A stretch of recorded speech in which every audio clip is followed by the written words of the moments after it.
السلام علیکم dear brothers and sisters. آج ہم آپ کو یہ بتائیں گے کہ اسلام میں ترکی اور ترکوں کی کیا اہمیت ہے. یہ اس دور کی بات ہے جب بیزنطائن ریاست میں اسلامک دنیا میں ایک بہت بڑا ریولوشن آیا تھا. پیارے دوستوں، جیسے کہ ہم سب جانتے ہیں کہ ہمارے نبی اکرم رحمت دو جہاں امام الانبیاء محمد رسول اللہ صلی اللہ علیہ وسلم نے دین کے لیے اپنی پوری زندگی اللہ کے حکم کے تابع کر کے ہمیں عملی طور پر سب کر کے بتایا، دنیا کو جہالیت کے دور سے نکالا اور زندگی جینے کا ایک بہت ہی صاف ستھرا اور آسان طریقہ بتایا. ان کی وفات کے بعد ان کے بہت ہی قریبی اور عزیز ابو بکر رضی اللہ عنہ کو خلافت ملی. پھر ابو بکر رضی اللہ عنہ کی وفات کے بعد عمر بن الخطاب رضی اللہ عنہ کو خلیفہ بنایا گیا. پھر ان کے انتقال کے بعد عثمان ابن عفان رضی اللہ عنہ خلیفہ بنے. جب عثمان ابن عفان رضی اللہ عنہ اللہ کو پیارے ہوئے، پھر حضرت علی رضی اللہ عنہ خلیفہ بنے. حضور پاک صلی اللہ علیہ وسلم کے جانے کے بعد ان چاروں خلیفاؤں نے اللہ تعالیٰ کے حکم سے اسلام کا دائرہ بہت وسیع کیا، جو کہ پرشیا سے بیزنطائن کی ٹیریٹریز تک پھیلا. یہ ایریا تقریباً 18 لاکھ اسکوائر کلومیٹر تھا. جب ایک طرف سعودی عربیہ سے اسلام دھیرے دھیرے پوری دنیا میں پھیل رہا تھا، تو ادھر بیزنطائن میں اسلامک ورلڈ میں ایک بہت بڑا ریولوشن آیا. اللہ تعالیٰ نے ایک بہت ہی جانباز قوم پیدا کی جس نے اسلامک دنیا کو اللہ تعالیٰ کے حکم سے ایک نئی اونچائیوں پر پہنچایا، جن کو آج ترکوں کے نام سے جانا جاتا ہے. جہاں سے سلطنت عثمانیہ وجود میں آئی، جسے ہم آٹومن امپائر کے نام سے بھی جانتے ہیں.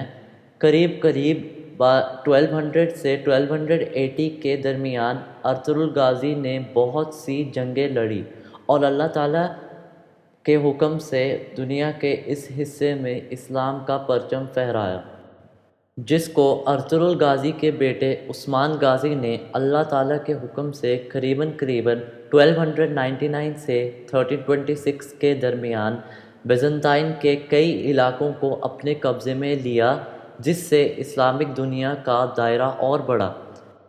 عثمان غازی کے انتقال کے بعد تقریباً 118 سال کے درمیان اورحان، مراد فرسٹ، بیزد فرسٹ، محمد فرسٹ، مراد سیکنڈ کی حکومت رہی. ان 118 سالوں میں اسلامک علاقے کافی دور دور تک پھیل گئے. پھر اگست 1444 سے محمد سیکنڈ کا دور شروع ہوا، جن کو ہم محمد کانکرر یا Caesar of the Roman empire کے نام سے بھی جانتے ہیں. محمد سیکنڈ کے والد مراد سیکنڈ نے محمد کو پہلی بار اگست 1444 میں اپنے تخت پہ بٹھایا، جب محمد سیکنڈ کی عمر صرف 12 سال تھی.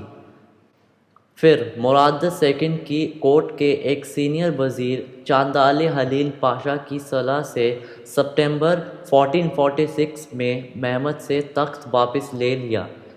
تقریباً 6 سال کے بعد 3 فروری 1451 کو مراد سیکنڈ کا انتقال ہو گیا اور محمد سیکنڈ کو دوبارہ تخت پہ بٹھایا گیا. اس وقت کی سب سے بڑی اور سب سے مضبوط ریاست کانسٹینٹی نوپل تھی، جس کو آج ہم استنبول کے نام سے بھی جانتے ہیں.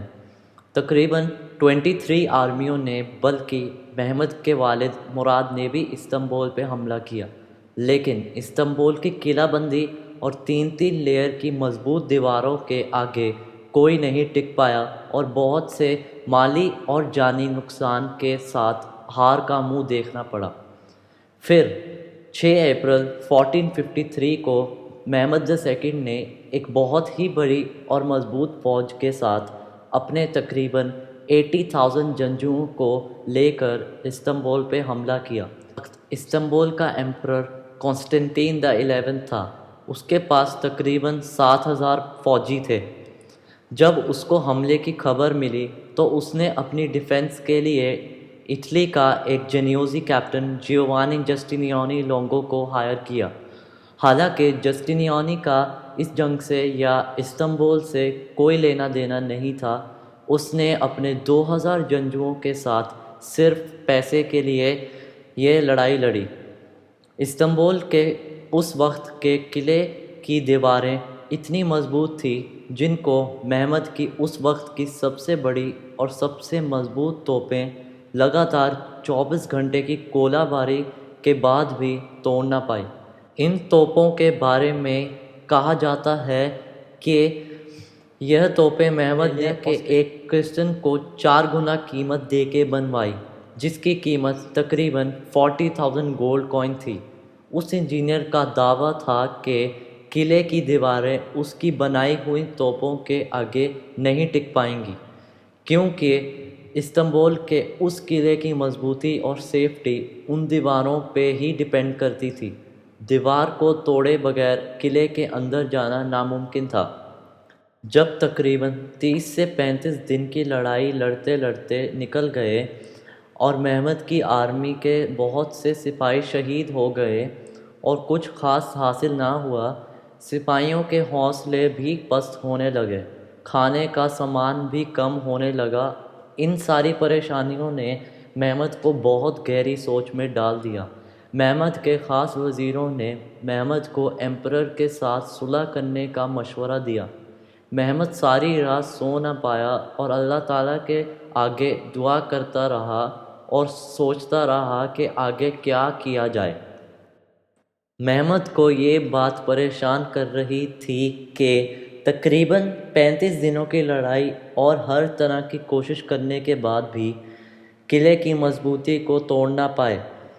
جیسے کہ ہم آپ کو پہلے بھی بتا چکے ہیں، یہ قلعہ اتنا مضبوط تھا کہ اس کے 3 طرف 3 لیئر کی بہت اونچی اور موٹی دیواریں تھیں، اور اس کے پیچھے کی طرف سمندر تھا جو ایشیا کو یورپ سے ملاتا تھا۔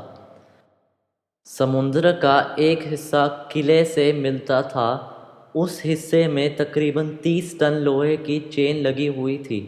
اس چین کی وجہ سے سمندر کے راستے سے قلعے کے پاس جانا اور حملہ کرنا ناممکن تھا۔ وقت گزر رہا تھا، مہمد کی پریشانی بڑھ رہی تھی، مالی اور جانی نقصان بہت ہو چکے تھے۔ پھر ایک رات اچانک مہمد کے دماغ میں ایک پلان آیا اور وہ اپنے کچھ قریبی سپہ سالار کو لے کے نکلا۔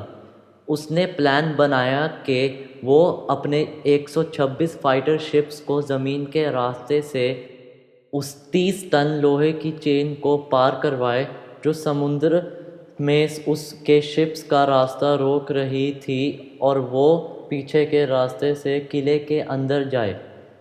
پھر اس نے پیڑ کٹوائے اور ان کو گول کیا، اس پہ آئل لگوایا اور شپس کو ان پہ رکھ کر زمین کے راستے سے چین کو کراس کیا اور شپس کو پانی میں اتارا، جس سے قلعے کی ساری سپلائی رکی اور قلعے کی ایک سائیڈ کو کمزور کیا۔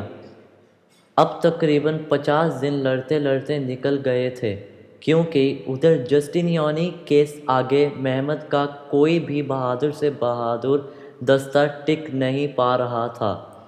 مہمد کی ساری فوج کا حوصلہ تقریباً ٹوٹ گیا تھا۔ اس کے وزیروں نے پھر سے اس کو مشورہ دیا کہ ہم اپنی شرطوں پہ ایمپرر سے صلح کر لیتے ہیں اور دوبارہ کچھ عرصے کے بعد ایک مضبوط فوج کے ساتھ حملہ کریں گے۔ لیکن مہمد نے امید نہیں چھوڑی، اس کو اللہ تعالیٰ پہ پورا بھروسہ تھا اور اس نے کسی بھی وزیر کی نہیں سنی، اپنے فیصلے پہ ڈٹا رہا اور اس نے سوچا کہ اگر ابھی نہیں تو کبھی نہیں۔ تقریباً 52 سے 53 دن کی لڑائی کے بعد مہمد کی فوج کے تقریباً 50,000 سپاہی شہید ہو چکے تھے۔ پھر اس نے حملے کی پلاننگ کو تھوڑا چینج کیا، اپنے کچھ آخری دستے ایک ایک کر کے بھیجنے شروع کیے۔ اس کے سارے وزیر ناراض ہو گئے تھے، لیکن مہمد نے اپنا فیصلہ نہیں بدلا۔ پھر جب اس کا سب سے آخری بہادر دستہ رہ گیا تھا، مہمد نے اس دستے کو اپنے ساتھ لیا اور ایک مضبوط حملہ کیا۔ اللہ تعالیٰ کے حکم سے اس کے آگے جسٹینیانی بھی ٹک نہیں پایا اور بہت بری طرح زخمی ہو گیا، اور اس کی بچی ہوئی فوج میں افراتفری پھیل گئی۔ قلعے کے جس دروازے سے جسٹینیانی باہر آیا تھا تاکہ وہ محمد اور اس کی فوج کو اندر آنے سے روک سکے، اسی دروازے سے محمد کی فوج قلعے کے اندر چلی گئی، اور اللہ تعالیٰ کے حکم سے تقریباً 55 دنوں کی جنگ کے بعد 29 میں 1453 کو مسلمانوں نے کانسٹینٹینوپل یعنی آج کے استنبول پہ قبضہ کیا، جس کی کافی ساری پروفیسیز بھی ہیں، اور استنبول کو عثمانیہ سلطنت کا کیپٹل بنایا۔ اس طرح اللہ تعالیٰ کے حکم سے ترکوں نے اسلام کو بہت دور دور تک پھیلایا اور تقریباً 600 سال حکومت کی۔